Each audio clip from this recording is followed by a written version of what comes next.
মনে হয় কেউ এসে পড়েছে, এখনই তাড়াতাড়ি ওকে সরিয়ে ফেলতে হবে।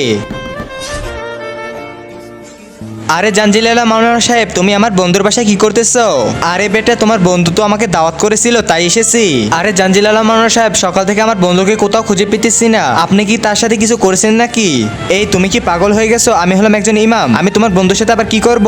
তাহলে আমার বন্ধু কোথায় গেছে? আমি তো ওকে সকাল থেকে খুঁজতেছি, কোথাও পাইতেছি না। আচ্ছা ঠিক আছে, তাহলে প্রথমে আমি মুখ ধুয়ে আসি, তারপর তোমার ভাইকে খুঁজে বের করে দিব। তাহলে আমাকে একটু যেতে হবে বাথরুমে, আমার বাথরুম এসেছে। এই দাঁড়াও বলতেছি, বাথরুমে পানি নেই। যদি বাথরুমে পানি না থাকে তাহলে জাঞ্জিলালা মাওলানা সাহেব মুখ ধুবে কি দিয়ে? কিন্তু তার আগে একদিকে টাকা আছে আর অন্যদিকে মা আছে। তুমি যদি মাকে চাও তাহলে ভিডিওতে লাইক করে চ্যানেলটা সাবস্ক্রাইব করে দাও, আর কমেন্টে লিখতে পারলে অবশ্যই আই লাভ ইউ মা লিখে যাও। আরে জাঞ্জিলালা মাওলানা সাহেব, তুমি কেন আমার ভাইকে মেরেছো? তাড়াতাড়ি বলো। বেটা, আমি তোমার ভাইকে মারি নাই। তাহলে তুমি আসল ঘটনা শোনো। আমি এই ছেলেটার রূপ নিয়ে এখন সবাইকে মেরে দিব। কি বলতেছেন? ওটা তোমার ভাই ছিল না, তোমার ভাই রূপী শয়তান ছিল। তোমার ভাই তো ওইদিকে।